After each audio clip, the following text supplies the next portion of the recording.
later, but the report is also available. A copy of it is on file at the cooperative office.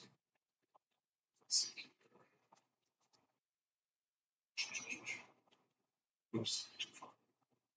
Get back here. All right. The next item is our board update.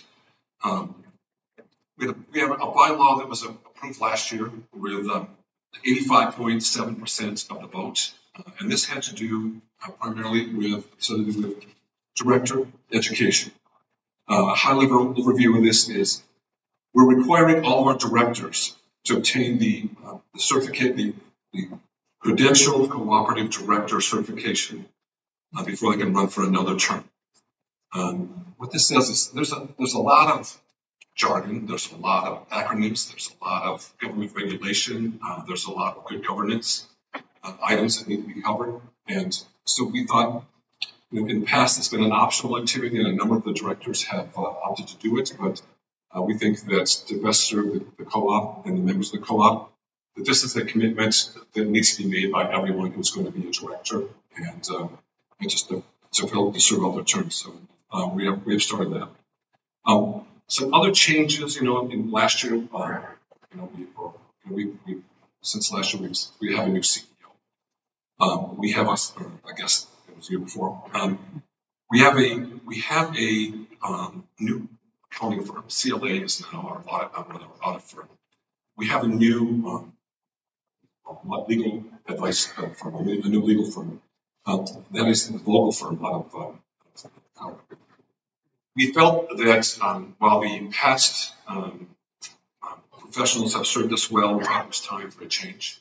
Particularly as it relates to auditing, it's always best to change auditors on occasion to make sure that we are keeping up with standards, and also that there's no complacency because they get to know each other. So we have taken that, and we have those two new firms working for us. We had a 2-day board retreat, and this resulted in the co-op's first strategic plan. And we did this. We set aside some time to have some conversation about this. We needed, we were at some crossroads. We needed a direction. And so the 7 strategic imperatives that we have, that we're going to focus on for this next year. Advance a culture of safety excellence. Foster a connected, consistent, and future-ready workforce culture. Prepare for strategic investments in long-term facilities. Maintain continued financial health to ensure future success. Maintain infrastructure excellence through strategic investment and proactive planning. Enhance member satisfaction and trust, and a lot of that is through transparency. Our goal is to be absolutely as transparent as it's possible. There are no secrets. We want you to know what's happening. We want, again, the board, and we're all members. We want you to know what's happening. We want you to know about the decisions we're making. And we want you to know about the progress of the co-op. And finally, to position the co-op as a technology leader to drive innovation, efficiency, and member value. And part of this is a huge part of the technology is reliability. We've all read about organizations that have been hacked or that suffer data losses or that have failures in their IT, and now with, of course, the buzzword of AI being out there everywhere, it's more important than ever that we are at the top of our game. So we have made, on your behalf, some very strategic investments and continue to do so to move ourselves to the latest. And we're never safe, we're only safer than we were before. So we are safer than we have been ever in terms of our cybersecurity and our attitudes toward it, toward the reliability of our networks, and toward the technology that we're employing. So that's a big one. And we're all the co-op do that all the time. And we have an excellent partner in that that is helping us get to the end of that. Rate increase. I bet you didn't know we had a rate increase. That's true. Okay. We did, and again, this was 100% a board decision. This isn't management. This isn't, they throw something in front of us and we sign it. This was a board decision. We employed a firm to help us with our first rate study. And so we looked at all the categories of ratepayers. We looked at how that, is it fair? And fair is a difficult word to, everything is fair to someone else in a different fashion. So the fact of the matter is we did this rate study and we came up with the fact that we had to make some adjustments between categories, and also do we have enough money in our budget to keep up with the required capital investment. This is the most capital intensive business you can imagine, and reliability goes hand in hand with the investments in our capital. And I'm sure Tim will go over a little bit more of those things, but the fact of the matter is we found that we needed, we did have our largest 20-year work plan ever. Everything that we touch, everything that brings you electricity costs so much more than it did even 3.5 years ago when I started. On the average, our rates increased by approximately 8.5%. We did have a rate increase that we got from our power supplier, Basin, and you'll hear more about Basin in a bit. We have a guest here from Basin. Basin is a cooperative, so it's owned by the members. So each of you own a little piece of Basin. And the fact of the matter is, we feel extremely fortunate that this is the way that we are set up. And in the long run, it feeds reliability and keeps our rates as low as possible. And they've had to make some very large strategic investments to keep the lights on for all of us here. And in looking at the rates that we are establishing, we have established, they are very competitive with both with the investor-owned utilities that are around us and the other co-ops in our area. One of the big decisions that our board has made, and again, this is a board decision, we have decided that we are going to move forward unless something drastic happens. We are moving forward on building a new energy and service center. So we're replacing the 60-year-old structures where we are currently on 371 north of Brainerd, north of Baxter there on 371. We're going to replace it with a state-of-the-art building that will serve us well for the next 60 years. We'll be located south of Baxter on 371, where old 371 cuts off to go to. With the Brainerd, we'll be in the northwest corner of that intersection. We heard loud and clear from members and also from members who are coming to the credit union. We've heard loud and clear from our staff about how difficult it's becoming to safely exit and enter, and particularly entering head south from that location. And it used to be just July, and now it's a whole bunch of the year where the traffic is just so difficult to cross there. It's not safe. And we met with the Department of Transportation, and there's nothing that's going to be done to improve that. So between the age of the building, the fact how much we've grown since we moved into that building, the fact that the building would require an immense amount of renovation and continued maintenance, and the equipment that we're using now is so incredibly expensive, and we're storing a lot of it outside. We just can't. It doesn't make economic sense. From a reliability standpoint, to be able to have a better handle on all of our inventories, to have better access to get people out of the building and out where they need to be to do their jobs. The safety again, and we're going to have a phenomenal training facility there again. All of those things combined, the board unanimously decided to approve moving forward. So we have in the process of, we've interviewed architects and builders. We've looked at the numbers. We are moving forward. It's our expectation that we'll begin a small amount of construction this fall. Construction in earnest will begin about a year from right now, and so we'll begin in the following spring or early following summer. So it depends on what we can get done this fall. Again, if you want to talk about that, or if you really want to, is that really necessary? The board is 100% behind this concept, and it is a board decision to make that happen. We don't really have anything to tell you about cooperative mineral resources. We're in a holding pattern. We are Power is part of the holding company that owns that. There just isn't any news. No news is news. So we're hoping that in the next year, but as we move forward, we have attempted to, we've employed experts to help us to see I think that position, and we have spent a lot of time on it. And right now, it's a status quo that could change in the next couple of months, or I could be right back here next year telling you that nothing has changed. The mining business moves at glacial speed, and I think we're going at half glacial speed.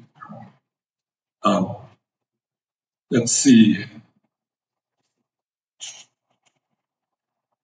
I think I've covered. Jim, have I covered everything I needed to cover right now? Great. All right. I'd like to introduce Tim, our CEO, Tim Thompson. The best decision the board's made since I've been there is to hire Tim. There's no question. We got the right guy for the job, right guy to lead us. So Tim, it's all yours.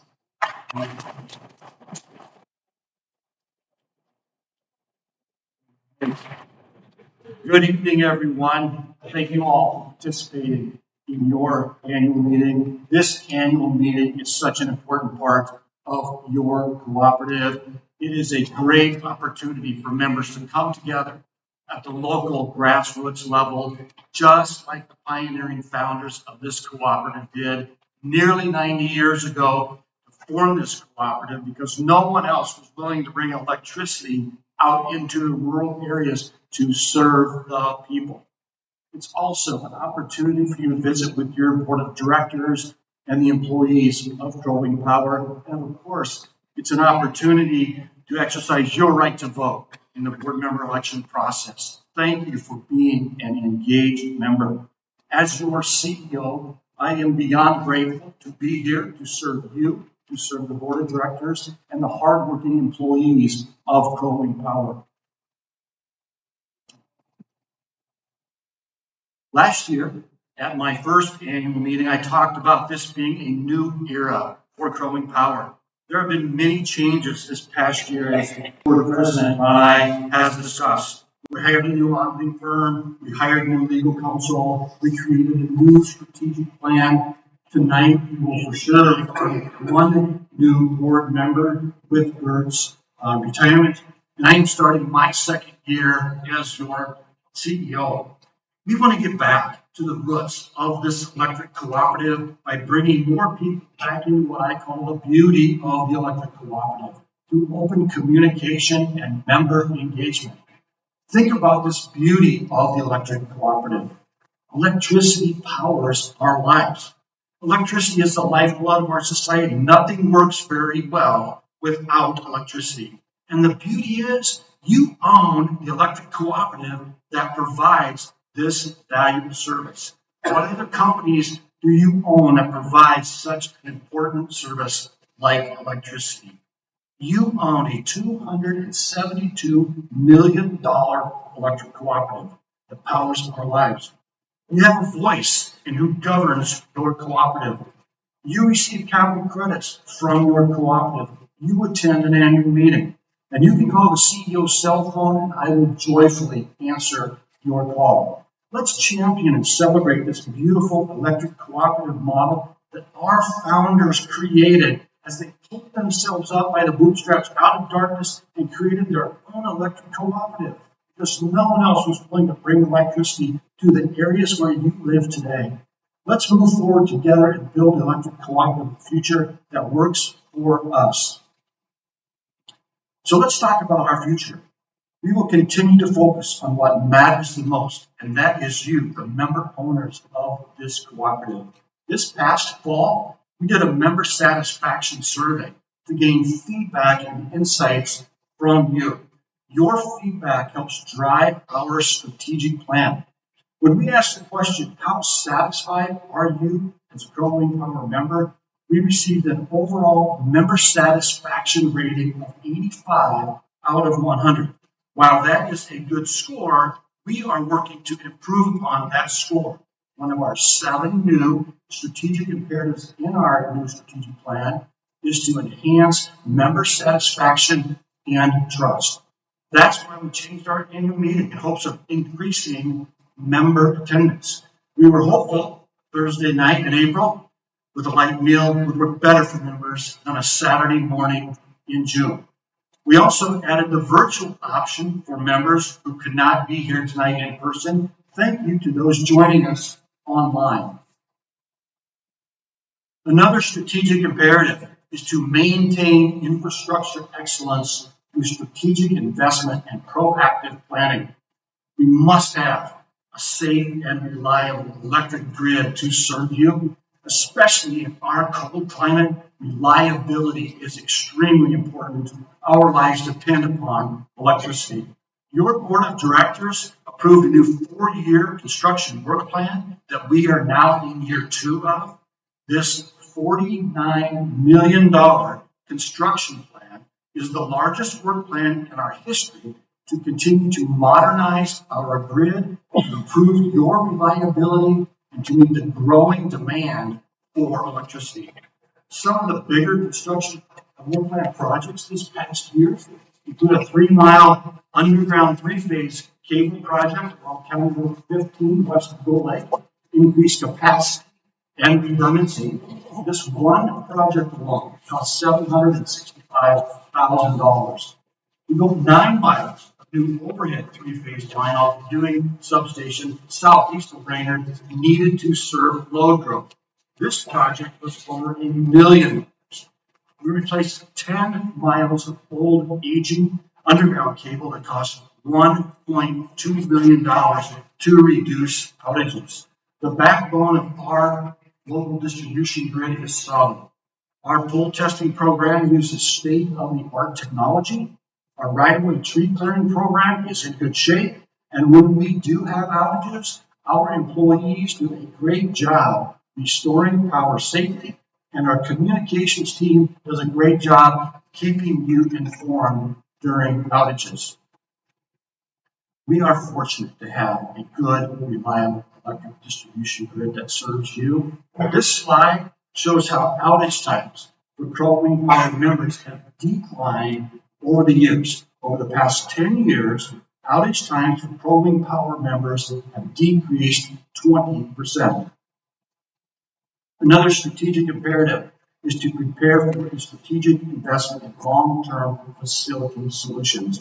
We have spent a lot of time this past year analyzing our current operations facility and headquarters building. We completed a needs assessment to evaluate our current facility and what our long-term needs are. We have far outgrown our current facility that was built in 1968, and we moved into the building in 1978. Since that time, we have grown from 20,000 members to over 40,000 members. The co-op has more than doubled. Our current facility is not large enough to house all of our equipment. We don't have a room large enough to have an all-employee meeting. Each morning, our line groups start their morning navigating tight storage areas and multiple buildings, and the access on and off of Highway 371 with all of our large trucks and pull trailers is a real safety concern for both our employees and our members. MnDOT is considering closing our median crossover so we couldn't turn south out of our facility onto Highway 371. We'd have to turn north of the facility and then use a J-turn or other means to go back south. We need space to house all of our trucks, to load equipment and head to the field from one coordinated purpose-built space with safe access onto Highway 371 to improve safety and response time. So we looked at all options. Do we expand and remodel our current operations and headquarters facility? Do we build a new facility at a new location to improve safety? The conclusion of our analysis is to build a new facility. So we are working on a plan to build a new energy and service center south of Baxter along Highway 371, a land we already own in Crow Wing Township that will serve the membership for decades. We are in the beginning of the planning and exploration phase. We are currently going through the request proposal process to select an architect and a general contractor. If you would like an informational sheet on the building project, we have them available for you tonight. If you didn't have a chance to stop by the booth out there earlier and pick one up.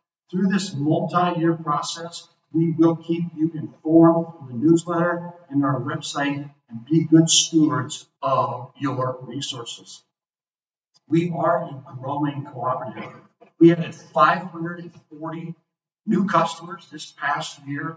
We are adding new commercial electric loads, like the new Amazon distribution center in Baxter, Barrett pet food expansion, new Quick Trip, an indoor grow facility, robotic milking systems, and other commercial businesses, like the new Essentia Health Orthopedic Center being built, and the VA clinic that is coming soon. The demand for electricity continues to grow. The economy is becoming more and more electrified. The electronic devices that we all use continues to increase. More electric heat pumps to heat and cool homes, more electric vehicles, and manufacturing is coming back on shore are all examples of increased demand for electricity. To meet this growing demand for electricity, our power supplier, Basin Electric Cooperative, that's who we buy our power from at the wholesale level. We're a member owner of Basin, and Basin is making long-term, generational type investments in new power plants and transmission lines to make sure we continue to have safe and reliable power. This past year, Basin Electric brought on 580 megawatts of new power at Pioneer Generation Station. This power plant is big enough to power 550,000 homes. Basin is currently building a 1,470 megawatt power plant called Lyson Generation Station, the largest natural gas-fired power plant in North Dakota, that will come online in approximately the year 2030. Basin Electric Cooperative is building generation for the long haul. Chris Baumgartner from Basin is here tonight to speak with us about Basin's plans. With these new power plants and investments in our future brings higher costs. The new power plants being built today are much more expensive than the power plants that were built 30 years ago. Our wholesale power cost from Basin increased 10% this past January, and Basin needs to increase our wholesale cost next year to pay for these new assets that will power our future for decades to come. While we are seeing wholesale power cost increases right now in 2026 and in 2027, as you can see on the chart, the Basin wholesale power rate forecast levels out after 2027. The wholesale power cost makes up about 2/3 of our total overall cost, so an increase in wholesale power cost has a significant impact on us and causes us to pass on the higher wholesale costs to members in our retail rates. With the need for these newer power plants, our higher wholesale power costs, along with our large construction work plan and the need for upgrading operations facilities, this puts upward pressure on our retail rates. This slide shows our forecasted retail rate for an average member using 860 kilowatt hours a month. Our retail rate forecast shows higher rates in 26 and 27, and then levels off after 2027. While no one likes rate increases, and your board of directors and staff try to do everything possible to avoid rate increases, we need to pass these higher costs on to members through higher retail rates. We work with Power Systems Engineering an outside engineering firm and utility rate consultant over several months on cost of service study that analyzes all of our costs and allocates costs fairly and equitably to all rate classes to make sure all members are paying their fair share of the cost. So effective January 1 of this year, we implemented an overall rate increase of 8.6%. For residential customers, the monthly base charge increased from $29.50 per month to $39.50 per month. The energy rate increased from 11.45 cents per kilowatt hour up to 12.25 cents per kilowatt hour. The 2.5 cent power cost adjustment, or PCA as we call it, was reduced to zero, which will lower energy costs for members in the summer months. The monthly base charge of $39.50 per month is designed to cover the fixed costs of the infrastructure needed to provide electricity to you, including things like the substation, the poles, the wires, the cable, the transformer, all that infrastructure that it takes to deliver electricity to you. So for about $1.30 per day, you have access to the electric grid. If you have any questions about your rate increase and how it specifically impacts you, I hope you get a chance to visit with our member services team earlier tonight at our booth, or you can scan this QR code on the screen here, and it will take you to our rate calculator, and you can see how the rate changes specifically affects you.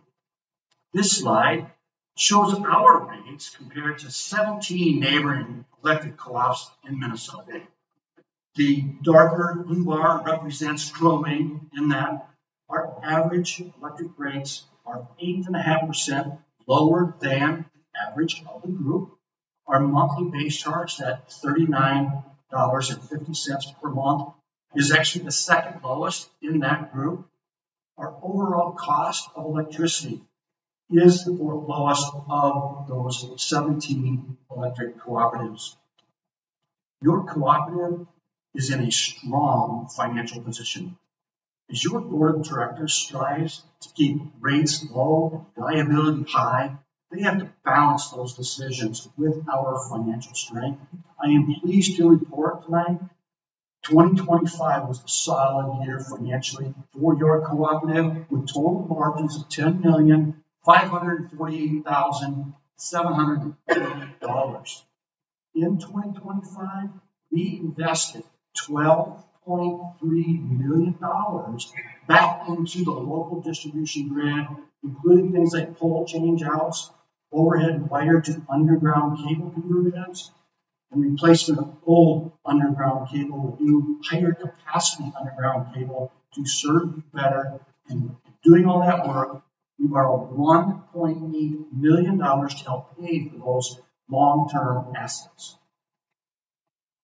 With 2025 being a strong year financially and a strong equity position and balance sheet, your board of directors will once again approve a capital credit retirement in 2025 of $1.6 million. That was paid back to over 29,000 members who had service with Crow Wing Power in the year 2010. Our 15-year capital credit retirement rotation compares favorably to other Minnesota co-ops who average a 20-year capital credit rotation.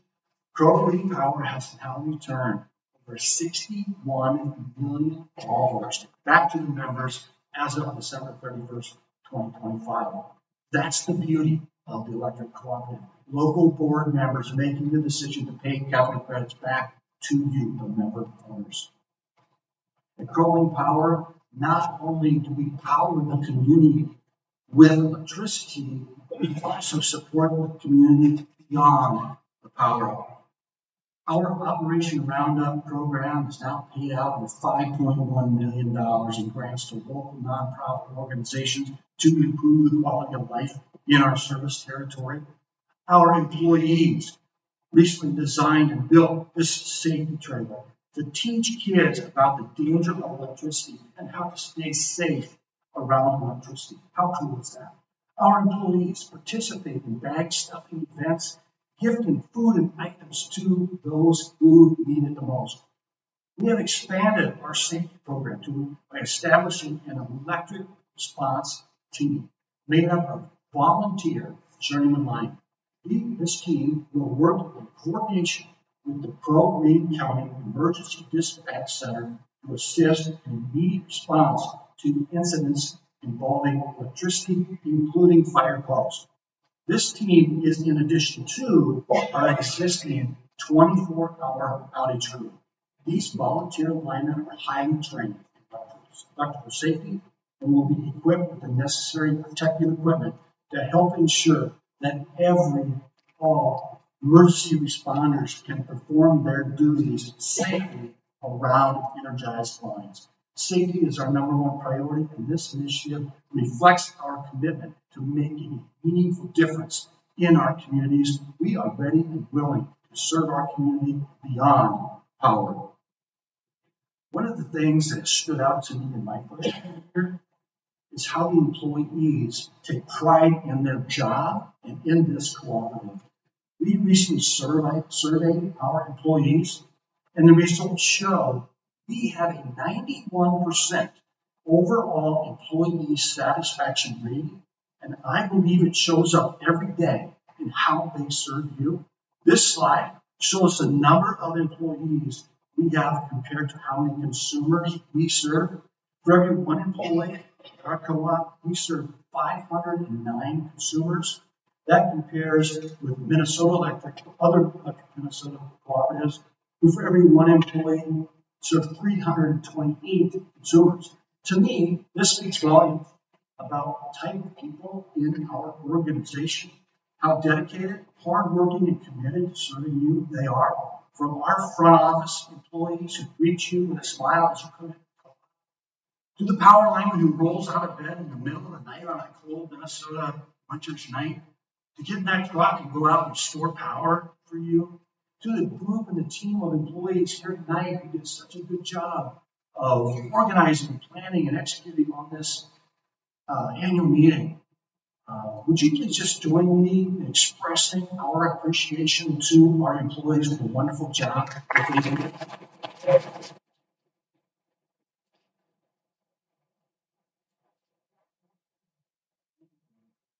In conclusion, as we move forward together, I hope that you feel your cooperative is committed to serving you. If there's ever a moment that you don't feel that way, please let us know. We are here to serve you. And as always, I want to be the last person out of this building tonight. And I'm going to make myself available down here afterwards. If you would like to speak with me, I would love that. Thank you all very much.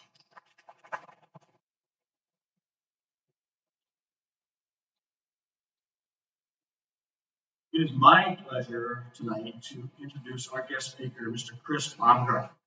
Chris is the Senior Vice President of Member and External Relations at Basin Electric Cooperative. Chris has a small town North Dakota farm background and began working at Basin as a college student in 1992. From 2012 to 2017, he served as the CEO of Innovative Energy Alliance Cooperative that manages 4 distribution co-ops in central and western North Dakota. He returned to Basin in 2017 in his current capacity. He and his wife Tiffany have 7 children and reside in Bismarck. Let's welcome Mr. Chris Baumgartner.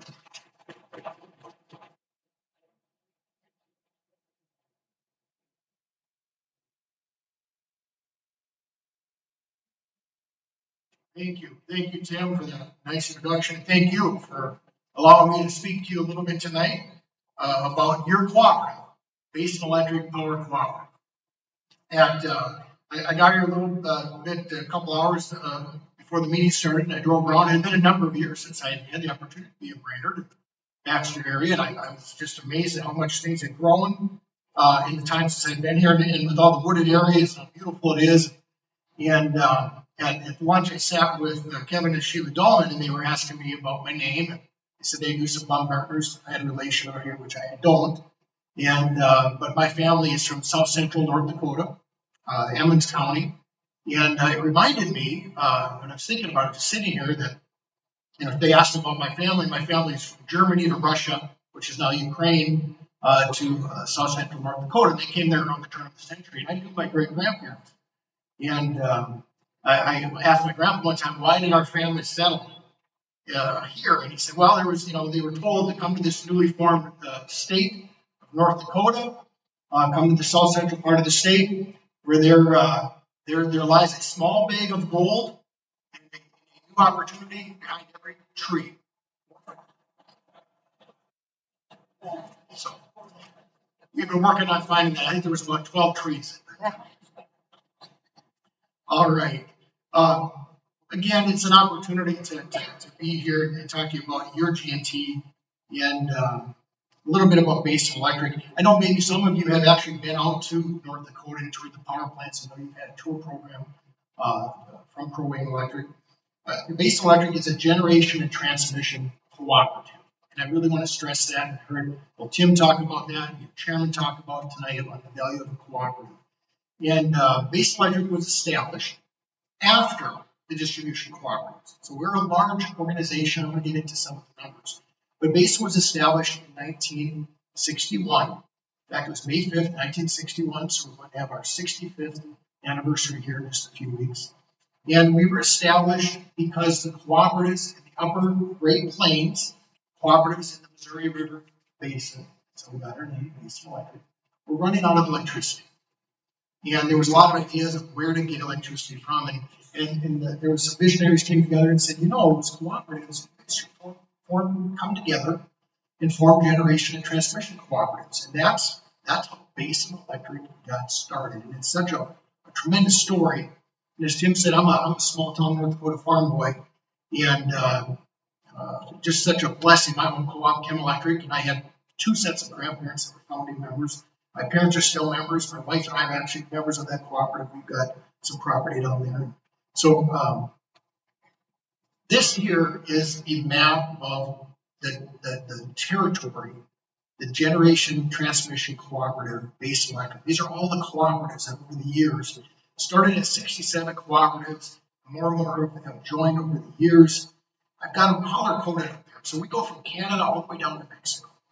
Now, we either serve power directly or indirectly to these cooperatives. And I don't want to spend a tremendous amount of time, but just give you an idea of the vast nature of this. And I say this, please know that when I talk about Basin, it's really out of the spirit, not of boasting. It's a spirit of humility and really, I guess, pride in the cooperative business model.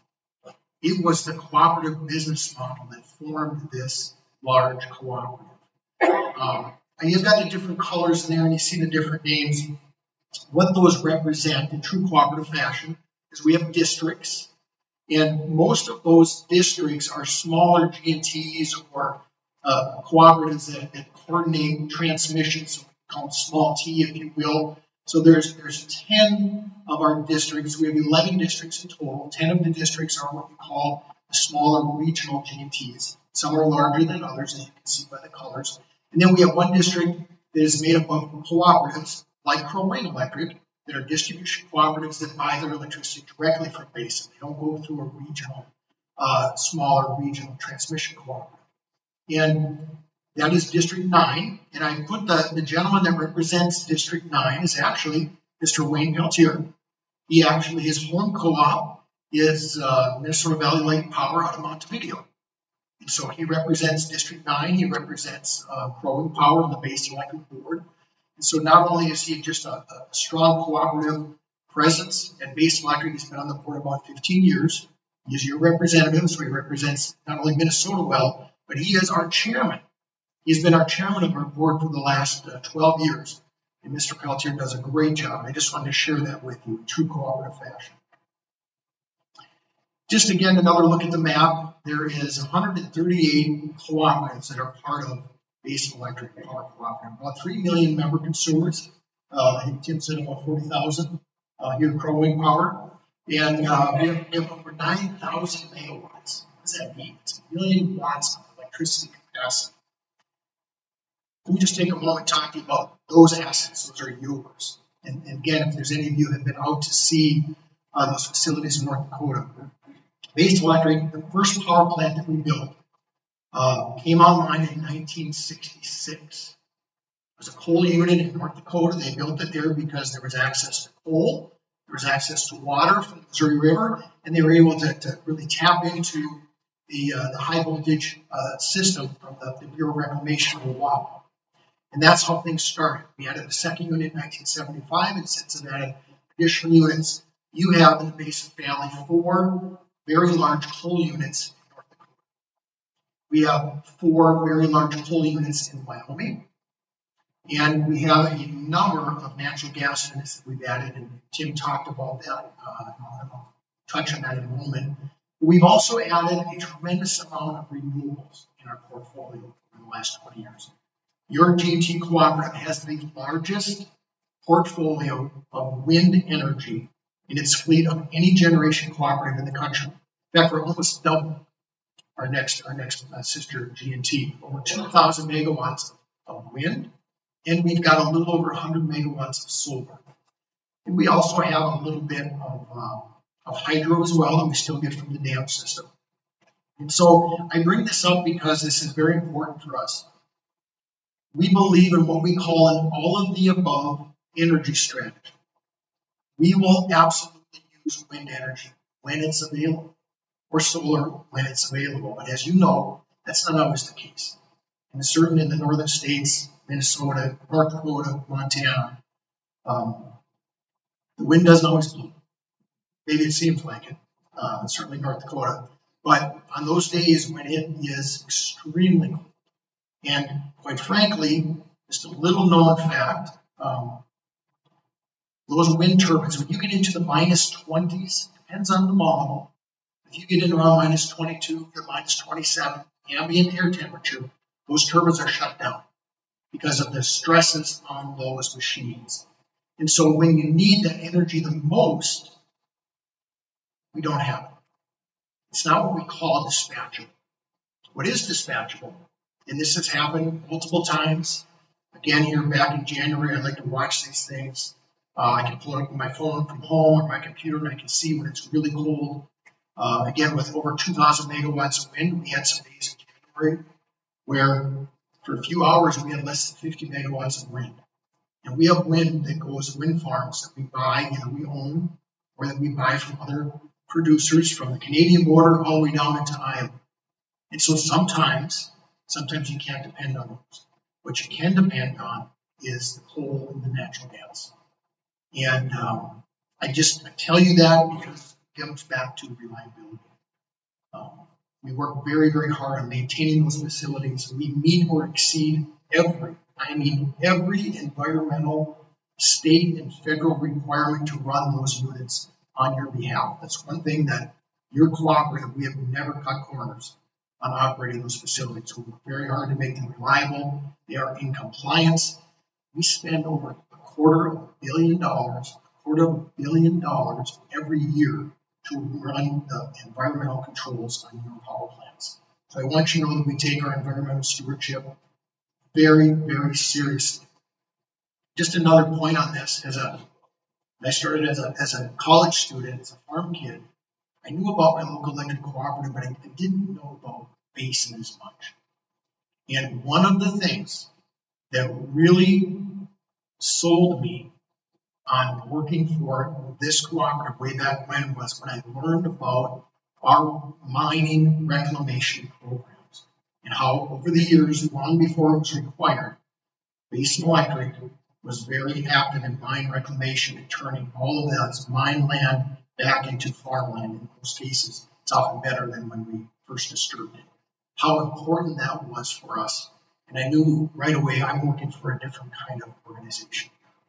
And so I just share that with you. Again, not to boast, but I hope you can feel proud. I feel proud of working for such a good organization that is conscientious about the environment, but also reliability and what it really means to provide reliable electricity on those days when we need it most.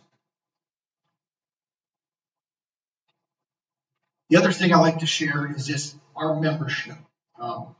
This isn't county by county, but the states that our members serve actually produce in this country 54% of the pork, half of the corn, almost half of the soybeans, wheat's about 39%, beef is 30%, oil is 31%, ethanol is 59%.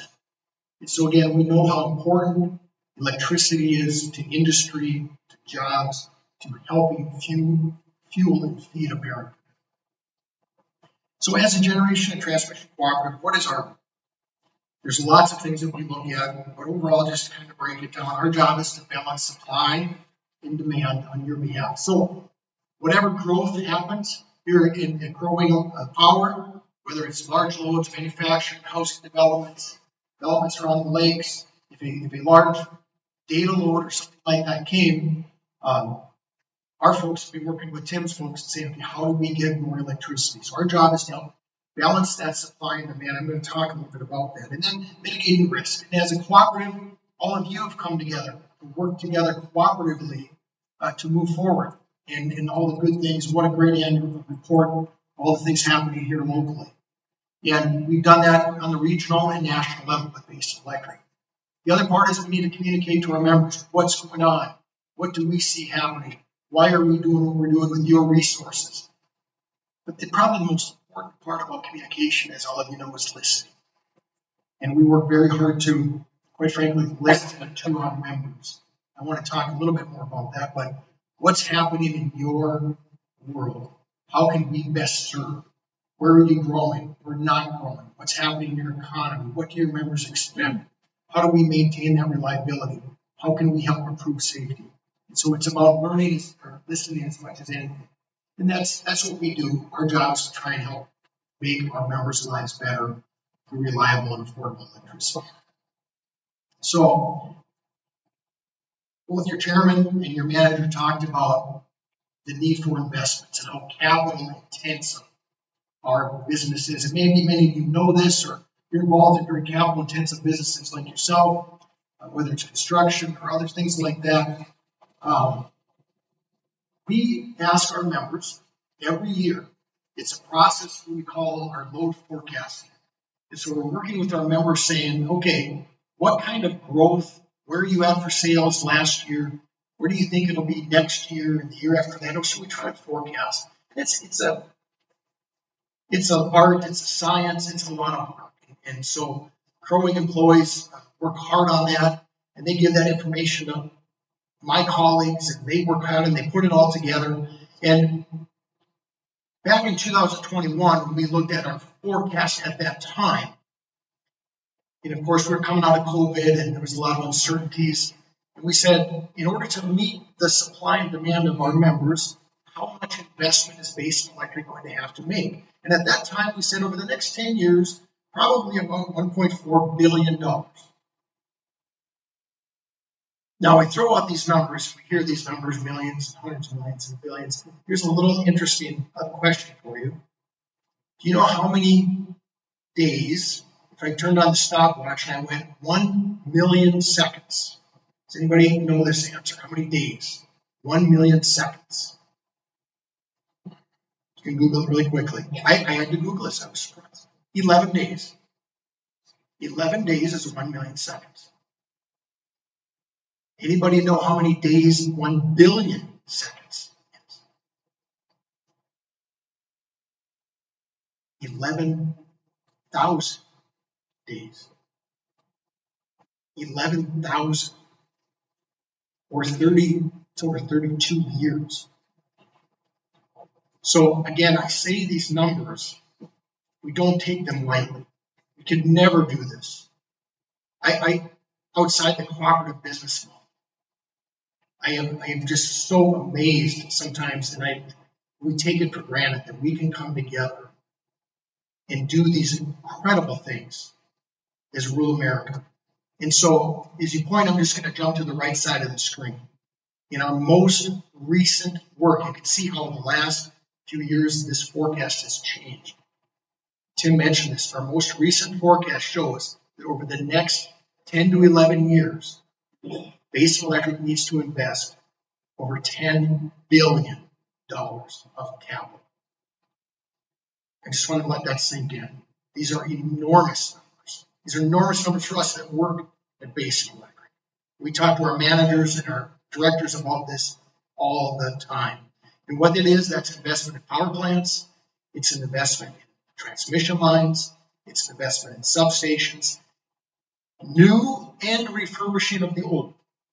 We have equipment out there that is 50 and 60 years old that is operating very, very well, needs some maintenance from time to time. So you make those capital investments. Here's where the part that really comes in. When we borrow money as a cooperative, and I didn't ask him what each cooperative is a little bit different, but as a G&T, we are allowed to have a little bit of a lower equity than a distribution cooperative. And so our board of directors really tries, and with our bankers and rating agencies, when we borrow money, we strive to have a 25% equity. So it's just member owned. So for every dollar that Basin Electric spends or invests in new facilities, we have to come up with 25 cents. So for every $1 billion, just throw that number out there, Basin Electric needs to have an investment of about $250 million. That is the biggest driver of why Basin's rates went up in 2026 and why we are going to have additional pressure in 2027.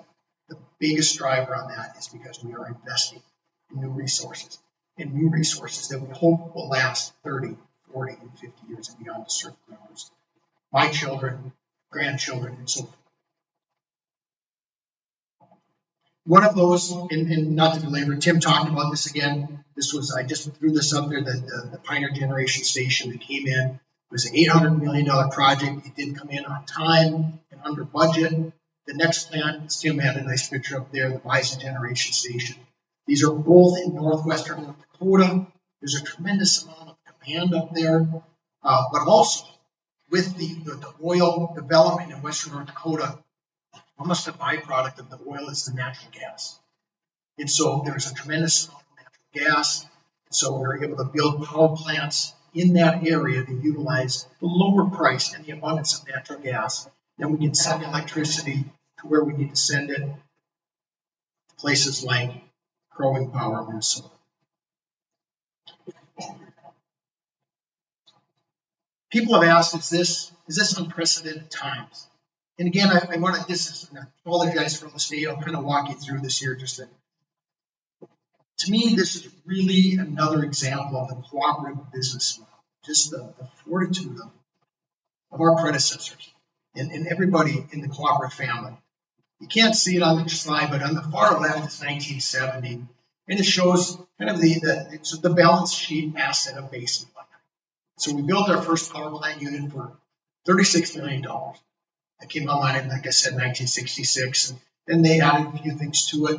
But from 1970 until the mid 80s, we went from about $30 million to $3 billion. There was this tremendous growth of electricity in rural America. And so the cooperative family started building resources. Those are those initial power plants that we built. The big one, Antelope Valley Station in North Dakota, and then we were part of a major project in Wyoming. So you can see that, but as you add assets and you have to pay the banker, you can see the red line was how our rates increased. So that is what the cooperative family endured in the late 70s and the early 80s. We were actually 5.5 cents wholesale in the mid 80s. When I came to work at Basin Electric in 1992, we were still feeling this. We were working very, very hard to bring those rates down. You can see that we did not have a lot of change in our assets for a number of years. It was very little growth in rural America. And then in the 2010s, it started to grow again. We started adding assets. We had impact on rate pressure. In 2016, we had a big rate increase, and then we were able to hold it steady even when we dropped it for about a 10-year period until just recently. Now, again, we're back in the growth cycle. And so we're going to do our best, first and foremost, to provide reliable electricity. But we are watching very, very closely, knowing there's going to be some rate impacts, but to minimize that impact to our membership. One of the questions I get, and I'm almost done here, is, are we adding these resources to serve some of these large loads? You hear a lot about large data companies' data processing coming into play. And we've been talking about this for quite some time. We worked for a good couple of years with our member managers and our directors talking about if a large load like that came to Crow Wing, and if the board of directors and Tim's team said, yeah, we want to serve that, how do we do that? And so we came up with a program. We worked on this many different ways, but essentially, if a large mega load were to come, we could serve them if the co-op wants to serve them, but we would require them to provide us capital up front. We would say, you need to provide us a very large check, if you will. I'm going to simplify it, of aid to construction before we would build power lines, substations, and a power plant, because some of these would need a power plant in and of themselves. We would not finance that on the backs of our current membership. And we talked to legislators, we talked to governors, we talked to public service commissioners, at the federal level, senators, congressmen, and everybody said it was kind of interesting. We started talking about this for a couple of years. They all went, it was kind of, they'll have their finger up, they'd say, that's a good idea. That's the right thing to do. If these industries do come to North America and the state and locally want to serve them, this is how we would do that. But do not put that burden on your current membership. So I just want you to know we've been thinking about this. And so we have an application program, and we are currently working with a handful of these. We're seeing how serious they are. Some of them, when they come to the table and say, well, we need a little bit of money even just to talk about this, they go away. They're shopping. We know that. Some of them aren't real. But we're working through that. So we're going to continue to keep your board of directors and Tim and his team appraised at this and work through this program. But the increases, the building that we are building for is for traditional load growth. Just a couple more slides here. I want you to see this is a map provided by the National Rural Electric Cooperative Association, or National Association. And it's a map of all the territory in the United States where there are cooperatives. What I want you to focus on is the white space where there are not cooperatives. So we serve about 56% of the United States, so 42 million people, 22 million businesses, homes, and schools. There's 830 distribution cooperatives like Growing Power, the 64 generation cooperatives. So what's interesting is when you look at the white space, then you go to this next chart. I'll walk you through this slide here. This here is a slide put together by the EIA and the Energy Information Association. And it shows from left to right each state in the United States and the average price of electricity, or cents per kilowatt hour. On the far left, actually, is my home state of North Dakota. On the far right, you have, look here, you've got Hawaii, California, Connecticut, Massachusetts, Rhode Island. You notice those are places where there wasn't co-ops. The blue arrow there is actually the average, United States average. The red is the state of Minnesota. So you're on the right side of the average and doing well there. But again, I like to point this out because it shows cooperatives make a difference. The states, all those blue bars, are the states in the Basin family. So I like to say I think cooperatives are a force for good. We work hard to serve our members.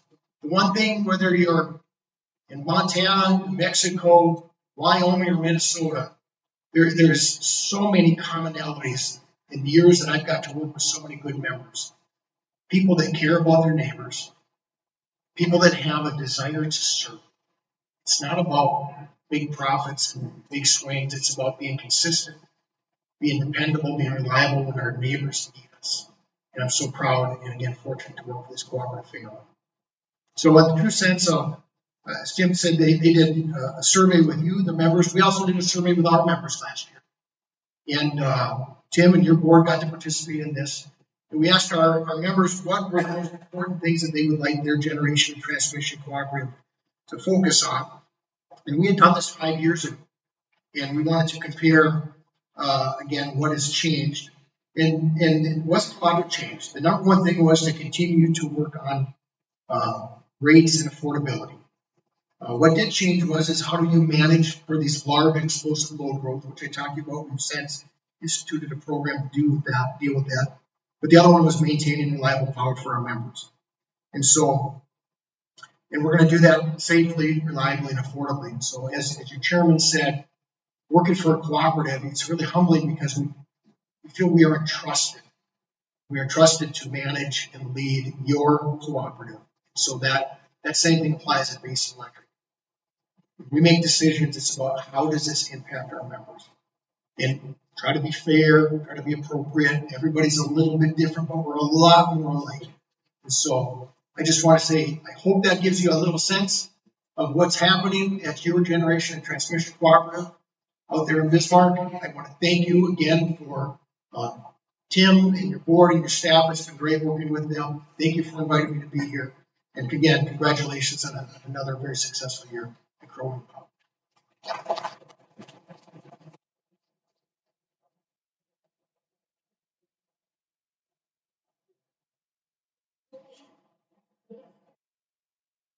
Thank you. Thank you for being here, Chris. That's great. Now I'd like to introduce Adam Rogers. He is serving as our election judge. Adam is a business system analyst with Servant Systems, and he's been assisting with elections just like this for the last 7 years. He's been with Growing for about 2 years, I think. Yep. We've been working with SBS, excuse me, since 2004. And they offer our members secure and flexible voting options based in Eden Prairie. Their mission is to create meaningful connections between members and their organizations through trusted election services. So he will read the results of the election. Good evening.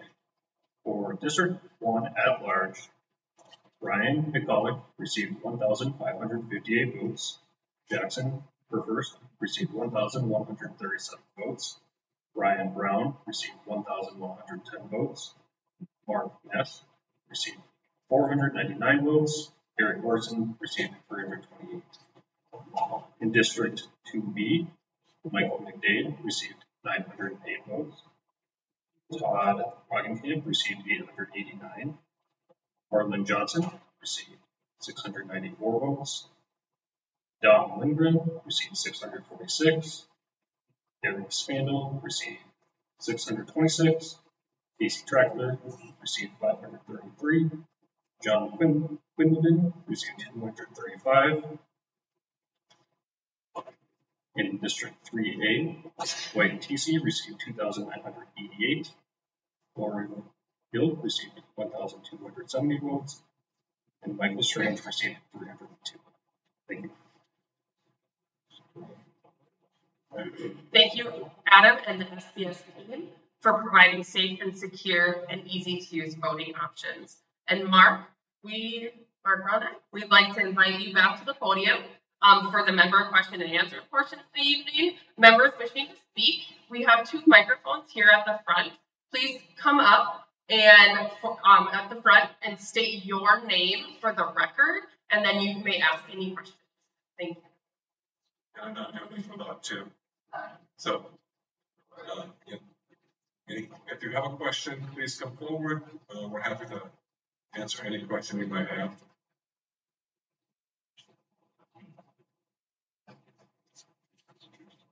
Solomon's got a question. Here we go. Thank you. Great job from Royalton areas, kind of all into the neighborhood down there, and I appreciate the team, all of the team, our team, because you do a fantastic job. Along with that said, knowing what's been in the press and everything that's going on with everything coming in from all of it, how are we dealing with knowing that a lot of the electrical components are from imported and brought in from other countries? How are we dealing with that influx of extra? And then the other back portion, and this we have a little bit more, the bigger question for Basin, how are we envisioning or not even thinking down the direction of any of these nuclear or whatever, I'm trying to implement some kind of a stabilization of this with that. Yeah, on the nuclear question, of course, in Minnesota right now, there's a moratorium on any nuclear in our state. And we were invited to be a small part of a recent nuclear forum. It was hosted at Central Lakes College in Brainerd. There was a panel of experts that were brought in to help explain things about the industry, talk about some of the technology and how it's changed, address safety concerns, all the things that you typically think of about nuclear. So we have been supportive of trying to lift that moratorium in our state. It doesn't mean there's going to be a new nuclear plant built, but it's just an opportunity to consider having more nuclear in our state. I think one of the main things that's being looked at right now in our country in the nuclear area is these small modular reactors, SMRs as they're called. There's one in Kansas that's under construction. So yeah, just back to this all of the above strategy that we need in our country.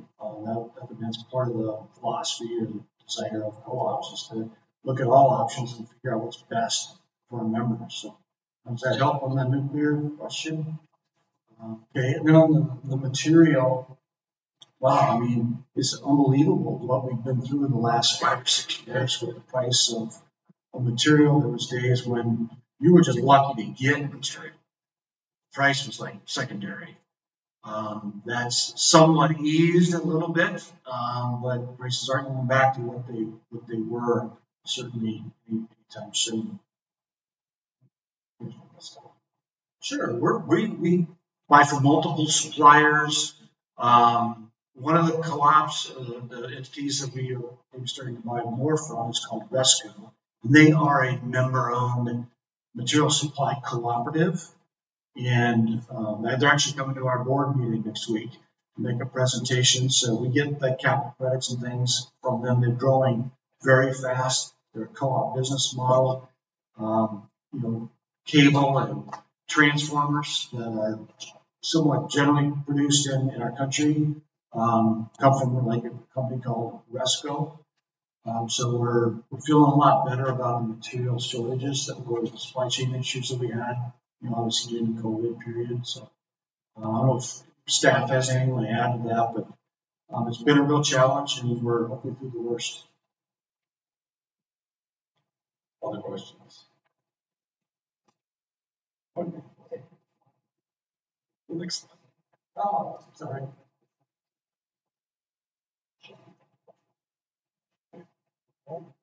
Yes. Easy. My question is solar energy. Right now, my concern that I have is that we're paying retail price for solar versus wholesale. And as a customer who does not have solar, I don't think that's fair to me when you can buy electric much cheaper from the wholesale provider. And I'm wondering if we're looking into what we can do for that. Plus, we don't charge them anything for the transmission lines they're using to send it back to you. So I'll take part of it. I mean, we know that base charge that does apply to solar. So that is one of the fairness issues that we've addressed. That does cover some of those expenses. I will say there are things that our hands are tied by legislative mandates about what we can pay, and in all reality also we need to have a certain amount of our power that's generated in a green fashion. I almost said like political, I'm not going to. But we all know that Minnesota really loves to regulate everything that they can, and the initiatives that are required by 2040 are impossible to meet, and so we do need to have some good faith effort shown to provide solar, and along with the issue that there's legislative mandates. Yeah. Maybe just add a little bit to that. Like Mike said, we have a lot of state laws we have to abide by, and what the question really gets to is the net metering laws in our state, where we as utilities If somebody puts solar on their property and they consume that themselves, that's great. That's fine. The challenge comes in where if they produce extra, and that comes back to us, what we're required to do under state law is to pay that average retail rate for that power instead of the wholesale rate that we pay to base it. So there is that additional cost associated with that. With the recent rate adjustments, that does help. And then there's also in our cost of service study that we recently did with Power Systems Engineering, there's a new item called the grid access fee. I'm trying to recall how much that is. I'm not recalling it right now, but that will be applied going forward also to try to equalize that out. So there's not that cost shift, as we call it, from those producing extra solar, putting back on the grid, and those that aren't producing and have to pay for that. We do a lot of analysis on that and pay very close attention to how much that costs us. So we don't want to be against sources of energy. It's just more of a fairness issue on that. And the board is, and staff, we look at this annually now. What is the true incremental cost that we're paying? And it's a very small amount of our total budget, but we do need to keep an eye on it because as it grows, we need to make sure that we are providing fairness to as many of our customers as possible and still meet the state requirements. Yes, sir.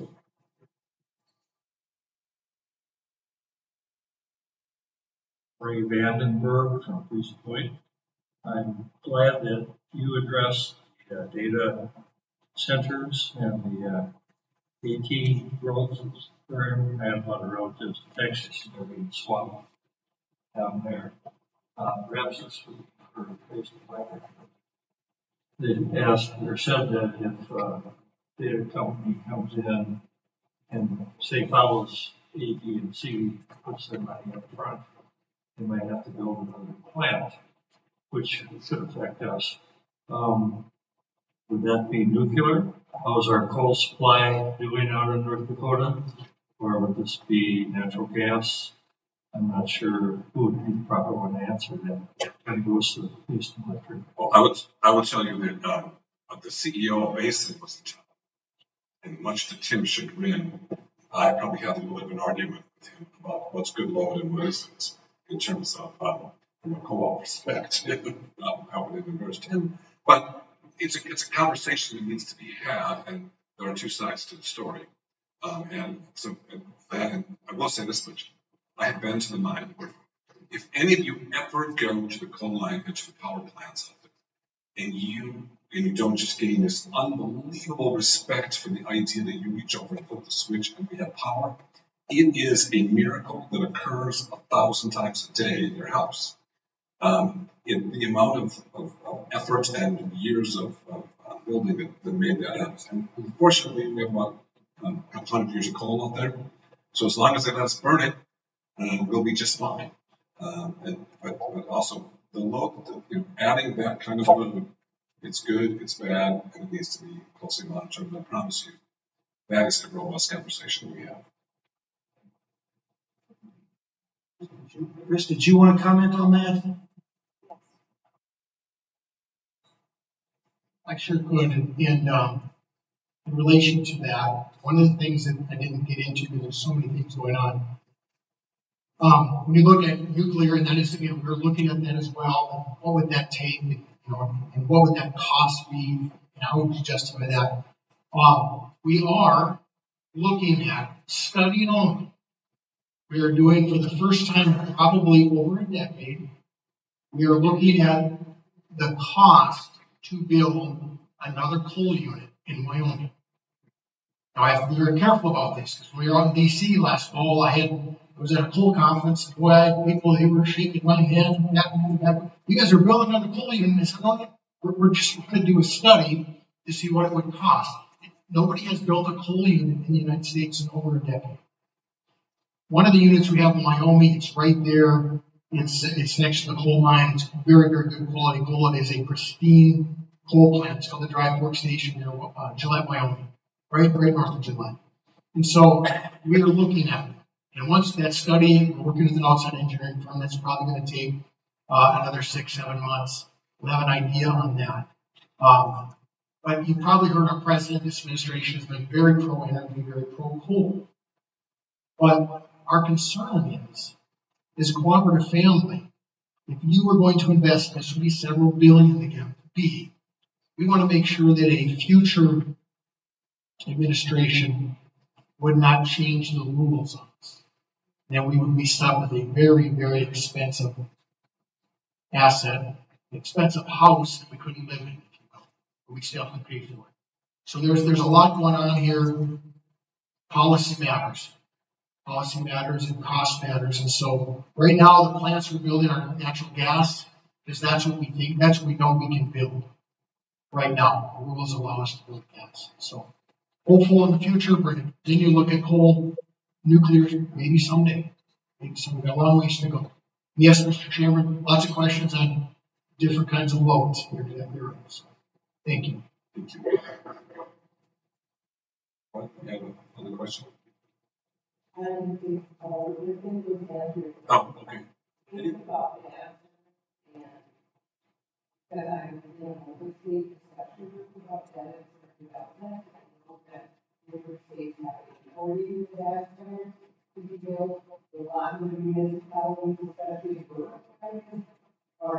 These conversations where they have NDA on disclosure agreements, and then it turns out that the company paid that off for the problem, and most people are stuck with that, and they so I didn't know if Jason, then a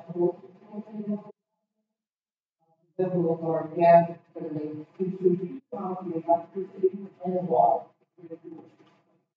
Well, you're exactly right. Was it which state just said last week? Maine or something for a moratorium? No data centers in the state.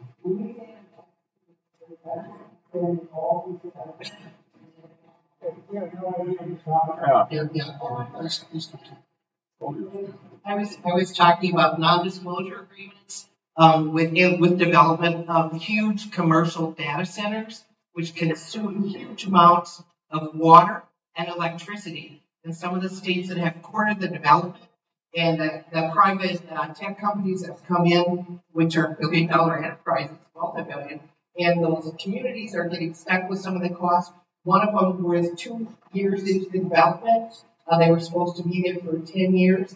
They sold 80% of their portion. They're no longer in control. So all of the communities that were affected are seeing huge increases in their rates. And I just want to make sure, I know AI on this is the big thing in the future, but I just want to make sure our areas are protected as much as possible and not stuck with the bill and all the concern they have for the environment with water use and electricity use. Because that is happening. And Louisiana, I think, is building the largest one in the world right now, and it isn't their first one, and it's in a small rural county. And some of the residents knew nothing about it because these companies had agreements that were put in place, and the community did nothing to make development. So that's a huge concern for me. And to answer that, that's why we have our program in place. We have an approach in some states. The state of Minnesota has been pushing them back. The state of Wyoming is courting them. North Dakota is kind of in between. So that's why we have our program to do our best to insulate if those communities want them. In the cooperative ones, then it's our job to find the power, but they're going to have to bring capital to the table. We're not going to just make it. We don't want to leave our members stuck at the price tag. So we're going to do our best to try and insulate and protect our members. Additional questions?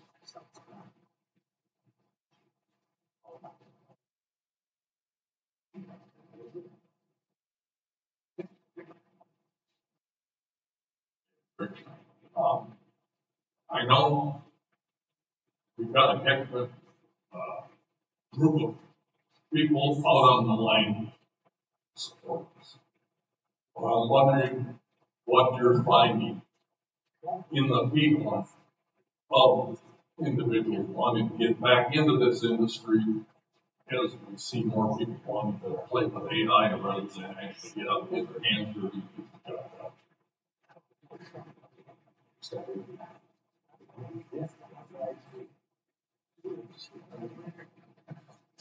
that's a good question, and I'm just going to talk a little bit to like the outside workers. I'm talking about like the line, the line crew and all of that. We work a lot with like Wadena Tech School and all of that. They have a 2.5-year waiting list for students coming in, and it's a 2-year program. I know that the other schools that are in Minnesota that are kind of what I would call a little bit of our feeder program, they have a long waiting list as well. So I would say the future is probably very bright for that blue collar. A lot of them are male that are going into that industry, and the electrician world as well over in those tech schools because I work with them a lot.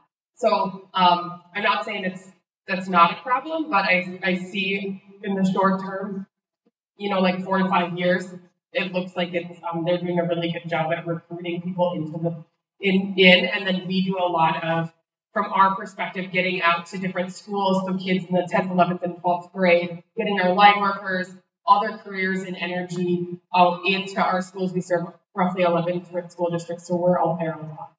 So that's a great question, but we're doing a great job to combat kind of what you're talking about. But we also need people to figure out how to use AI as well and how to use it the best way possible because it's here probably to stay.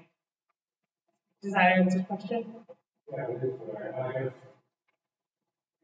some of the second hand part of the question is as part of this very community can help propel those that come in actually in more than background participants into the educational program.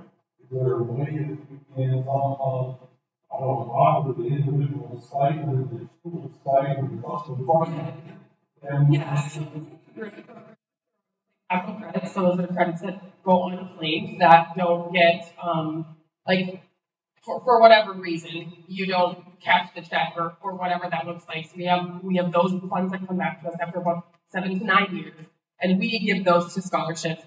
$10,000 of that money automatically goes to the line worker programs and specific to that line worker program. So we're giving back other cooperatives, so like Wadena, the Wadena Tech School, us, Todd Wadena, Lake Country, a lot of our cooperatives do the same thing. So a lot of those kids are getting huge scholarships to go right into. Most of it pays for their equipment, but we work very, very closely. I think as a community member, that's a great question. It's just having conversations. Whether you're talking with young people or whatever, and talking to them about careers and what careers are going to help propel them into the future and what's going to, pad their pockets and what's needed in the future as well. But I know that we're having a lot of those conversations with teachers and career advisors and students as well. I will say the approximate 100 employees of Croming Power do a great job of supporting each other and making it a superior place to work. The board does the reports on turnover and on open positions, and those are things that don't happen. There aren't open positions, and there isn't. It is an impressive work environment that the team has created. Other questions? If not, we will move on to Thank you again for part of our organization.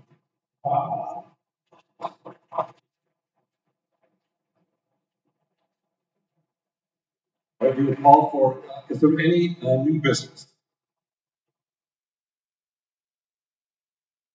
Listen, next year, you're going to have one of these. You're going to you're not going to do that on responsibility.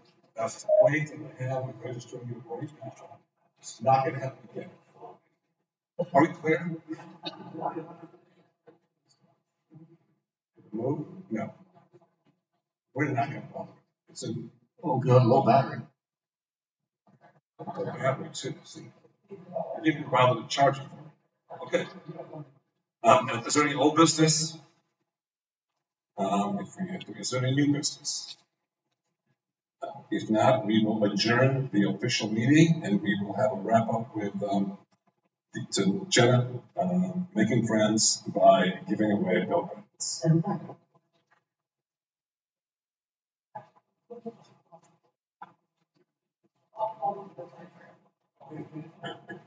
It's a button. Just hit the button.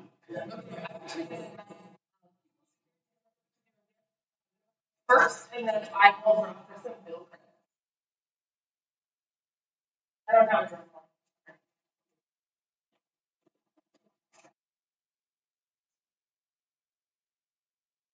roll. Kevin Brumby. Yeah.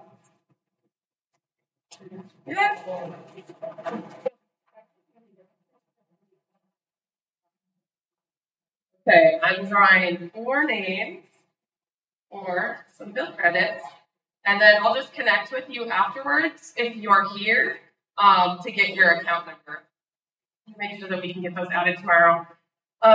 Before everybody departs, I just want to say thank you guys for coming and making this an important evening. I hope that April works for you. We're looking to do extra things. Always connect with your cooperative through our website, calling or stopping in, or following us on our socials. Andrea Walker. Yeah, Andrea will connect with you. Linda Larson. Linda, going once, twice. No, Linda. Connie Cooper. Connie and Linda have very nice handwriting. Okay.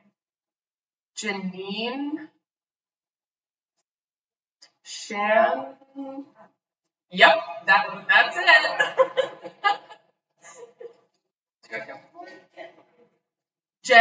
Vern Martin. Vern, perfect. Last one. Larry Smoody. Larry, are you still here? Going once, twice. Frank Welter. Woo-hoo. All right, and that concludes the evening. Thank you for attending.